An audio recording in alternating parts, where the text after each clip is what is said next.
Homeowner Association President Mrs. Blackwood could not stand Mia's beautiful fence art. When Mia tried to protect her artwork, Mrs. Blackwood grabbed a metal pipe in rage. Without warning, she swung it at Mia's legs, breaking them both. The young girl fell silently, unable to even scream as her only form of expression was violently taken away. Before watching full video, comment below from where you watching. Also like and subscribe for more videos. Mia had not spoken a word since the car crash 2 years ago. The doctors called it selective mutism, saying the trauma had locked her voice away. At 10 years old, she communicated only through nods, hand gestures, and colorful drawings in her notebooks. Her father, James, watched her carefully as they unpacked boxes in their new home. After 15 years as a police detective, he had earned many awards, but nothing mattered more than helping his daughter heal. That is why he had requested the transfer to Pinewood Estates, a fresh start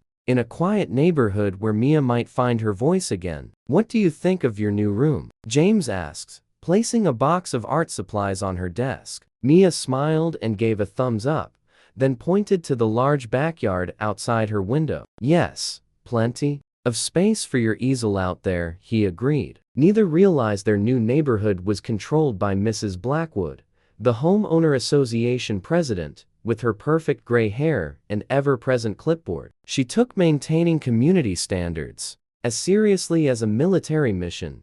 She had very specific ideas about what belonged in Pinewood Estates, ideas that would soon clash with Mia's needs. Spring weather brought Mia outdoors with her paints nearly every day on the wooden fence facing the community path. She created a stunning mural. Bright birds flew across a blue sky, trees reached toward clouds, and hidden within were special details. Her late mother's favorite flowers, the family dog they had lost in the accident, and symbols of her healing journey. Neighbors often stopped to admire her work. Some even left encouraging notes. For the first time since the accident, Mia seemed to find peace. Then came the violation notice, bright orange and stapled to their door. Unauthorized property modification removal required within 48 hours. James immediately met with Mrs. Blackwood, bringing letters from Ma's therapist explaining how art therapy helped her recovery. "This is a medical necessity,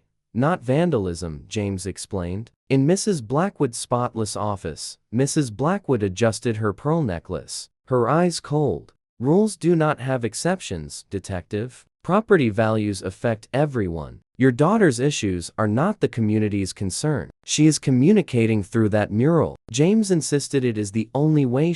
The fence must be restored to its original condition. Mrs. Blackwood interrupted. "This neighborhood has standards." 3 days later, James received an emergency call about a hostage situation. "I have to go, sweetheart," he told Mia, who was adding details to her mural. "I will be back soon." Mia nodded, focused on her painting. Less than an hour after James left, Mrs. Blackwood arrived with 2 workers carrying paint buckets. She marched across the lawn, clipboard in hand. "Start with that section," she ordered, pointing to the part showing Mia's mother. Mia dropped her paintbrush and rushed to stand in front of her artwork. She shook her head frantically, hands raised to stop them. "Move aside, young lady," Mrs. Blackwood commanded. Mia stood firmly in place, tears streaming down her face. Mrs. Blackwood's expression hardened. She grabbed a metal pipe one worker had brought to prop open paint cans. "I said, move across the street." 16-year-old Ethan was filming through his bedroom window. He had been documenting Mrs. Blackwood's reign of terror. 4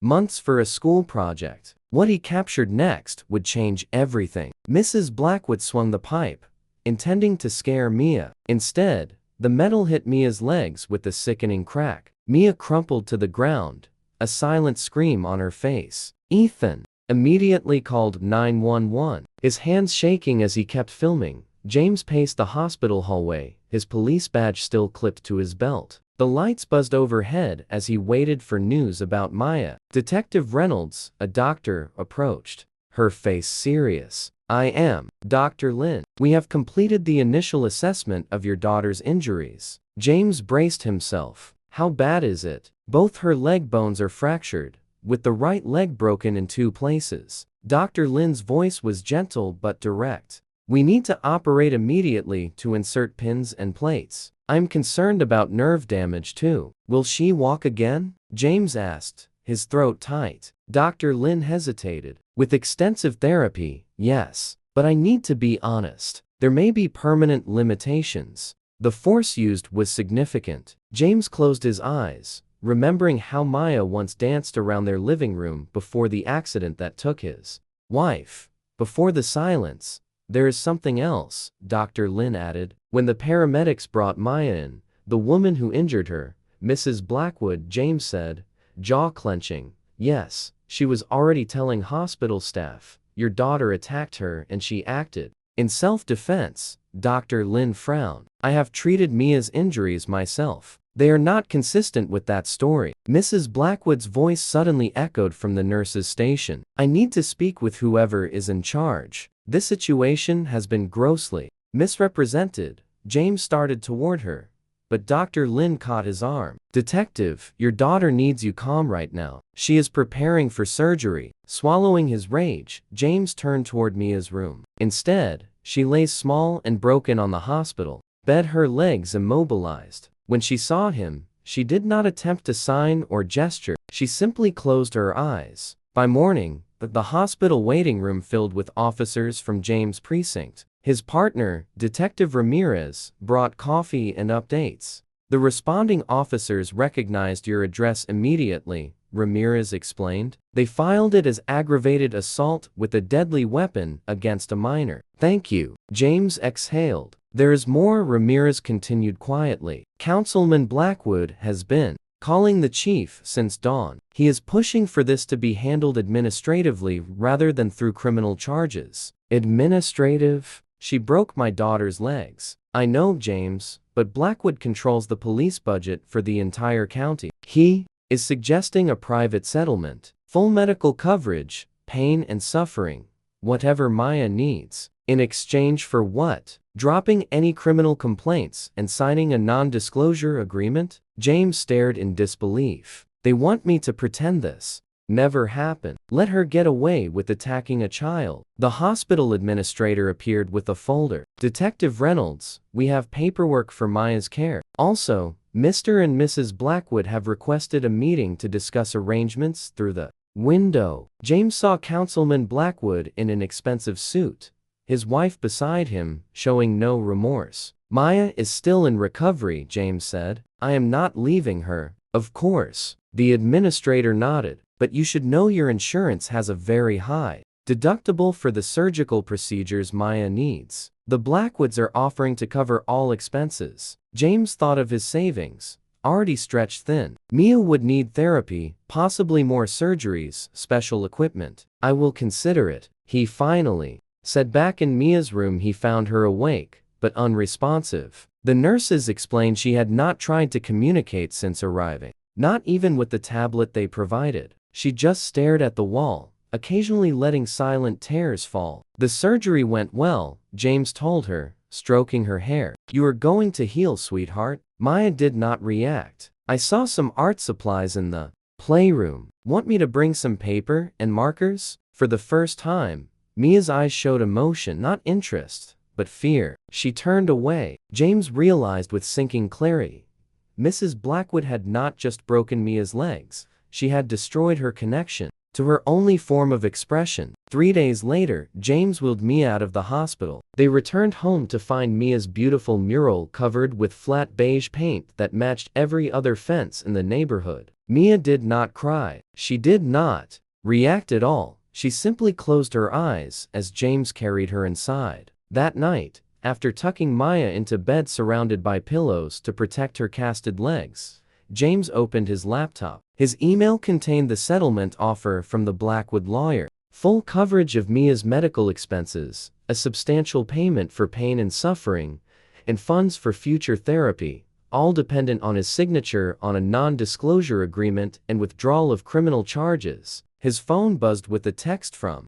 Ramirez. Chief wants to see you tomorrow. Blackwood's putting pressure on everyone. Be careful. As James considered his impossible choice, a knock sounded at the front door. A tall teenager stood on the porch, nervously looking over his shoulder. Detective Reynolds. I am Ethan. I live across the street. It is late, Ethan. I know, sir, but this could not wait. He held up his phone. I have a video of what happened to Maya. James stared. You recorded it? Ethan nodded. I have been documenting Mrs. Blackwood's home owner association violations for a school project. I was filming when she showed up at your house. He handed James a flash drive. The original file is here. I have not shown it to anyone yet, but Mrs. Blackwood is on the school board. At my school, my mom got a call today saying I am facing expulsion for invasion of privacy if I share this video. Ethan looked down, but that is not right. What happened to Maya was not right.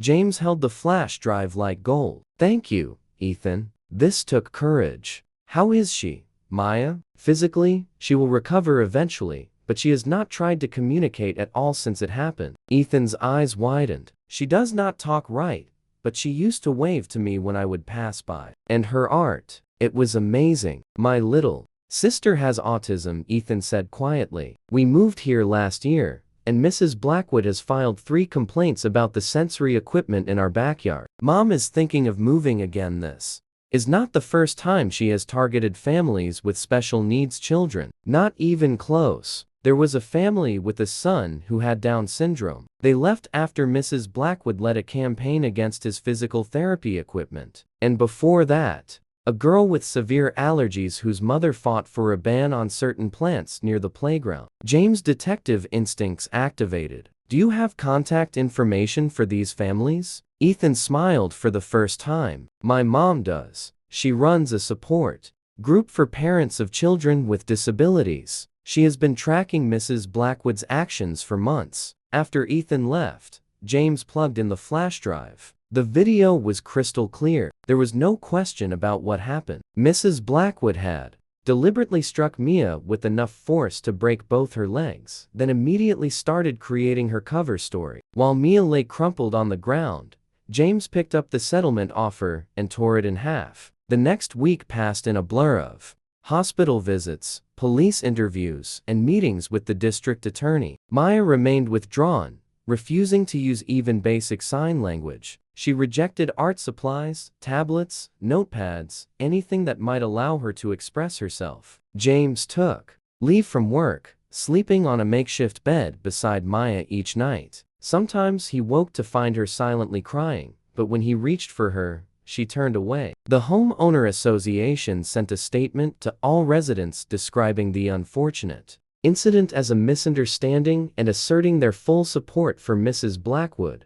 The letter described Maya as a troubled child with behavioral issues, a complete lie that nonetheless gained traction among neighbors who had never met the silent girl. With Ethan's help, James connected with 5 families who had been forced out of the neighborhood by Mrs. Blackwood's targeted harassment. Each had similar stories: arbitrary rule enforcement, personal intimidation, and eventually community isolation. This time, Mrs. Blackwood had chosen the wrong target. Between James' police connections, Ethan's video evidence, and the growing coalition of former residents willing to testify about the pattern of abuse, the district attorney filed formal charges of aggravated assault against Mrs. Blackwood. Councilman Blackwood retaliated immediately. James received notice that he was under investigation for abuse of police authority. His bank called about a sudden audit of his accounts. Anonymous complaints appeared in his personnel file. Through it all, Maya remained locked in her silent world, her physical pain obvious, but her emotional state unreachable. The monthly homeowner association meeting fell on a rainy Tuesday evening. James had no intention of attending. Mia had a physical therapy appointment that afternoon that had left her exhausted and in pain. But as he tucked her into bed, Maya unexpectedly reached for the tablet she had been ignoring for weeks. With trembling fingers she typed, "Meeting tonight." James nodded, surprised. "Yes, but we do not need to go." She typed again. "Want to, Maya?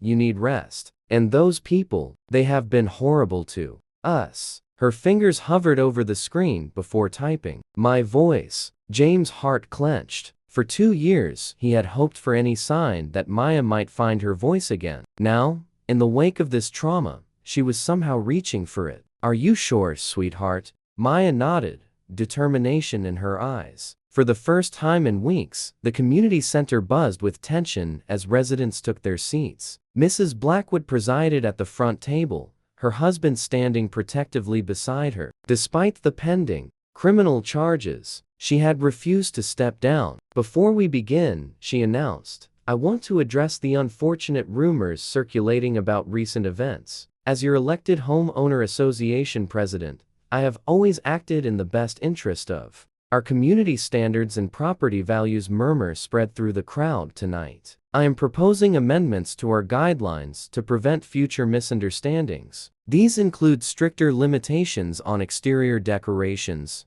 mandatory pre-approval for any visual elements visible from common areas, and a formal process for addressing violations."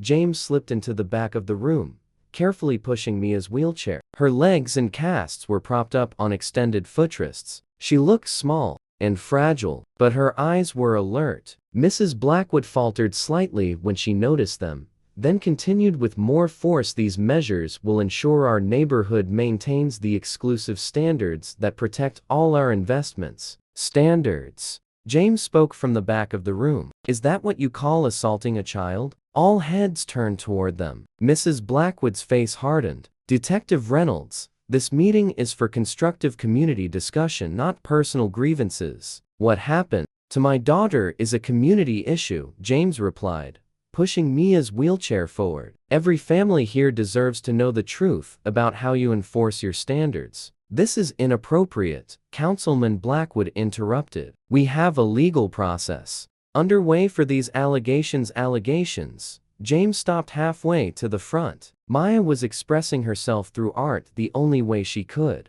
communicate. "And your wife destroyed that, along with her ability to walk." Mrs. Blackwood's voice turned icy. "Your daughter has behavioral issues. She became aggressive when I enforced legitimate homeowner association regulations." The room fell silent. As Mia slowly raised her hand, everyone stared at the small girl who had never been heard to speak. "Maya has something to say," James said quietly. Mrs. Blackwood smirked. "We all know your daughter does not speak, Detective." Mia's hand trembled as she lowered it to her lap. For a moment, James thought she had changed her mind. Then, in a voice so soft everyone leaned forward to hear, Maya spoke her first words in 2 years. "You hurt me." The simple sentence hung in the air like thunder. "You broke my legs." Mia's voice grew stronger with each word. "You call me names. You painted over my mom." Tears streamed down James' face as he heard his daughter's voice again.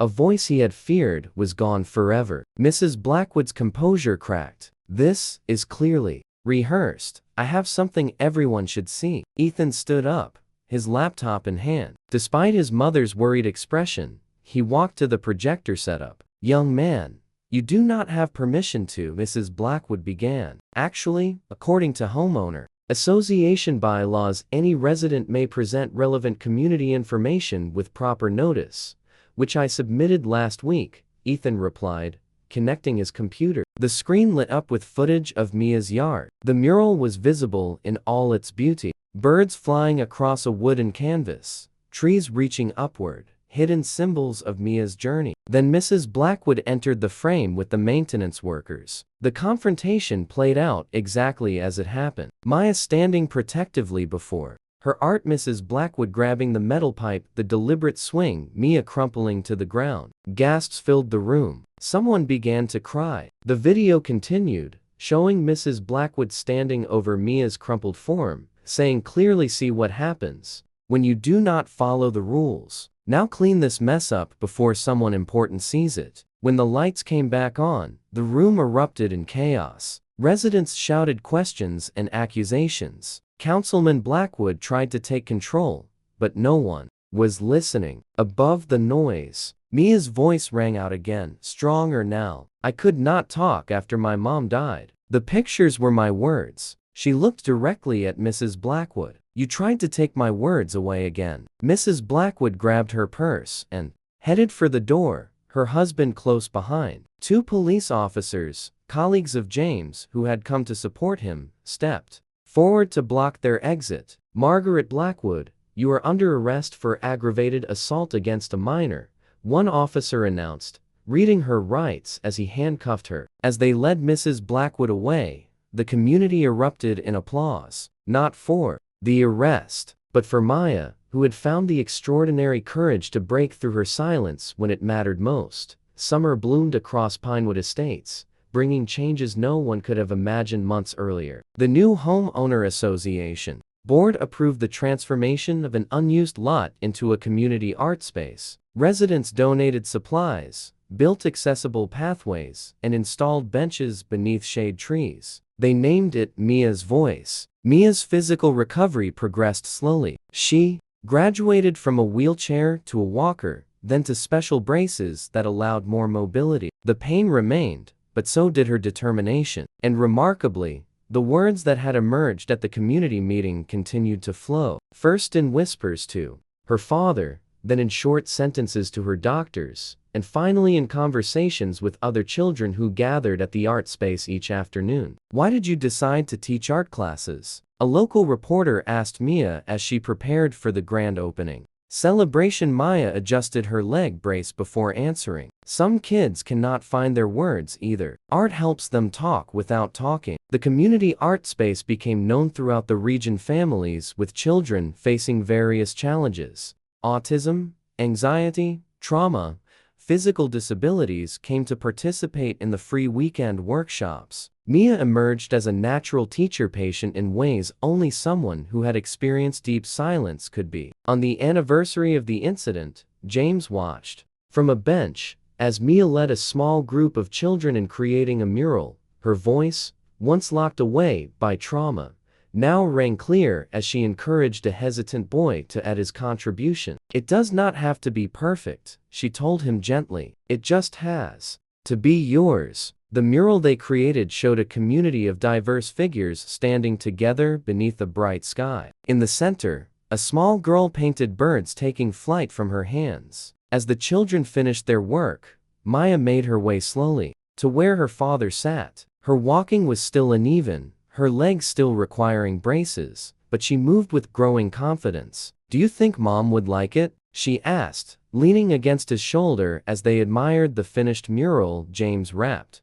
his arm around her. "She would love it, almost as much as she would love hearing your voice again." Maya picked up a paintbrush, adding one final detail to the mural, a small heart hidden within the branches of a tree. She stood back, her hand still on her father's shoulder, the other holding her paintbrush. "Some stories do not have words," she said softly, "but they still need to be told." In that moment, as father and daughter stood before a wall of color created by children who had found a safe place to express themselves, the weight of silence lifted from Mia's shoulders, replaced by the lighter, brighter burden of hope.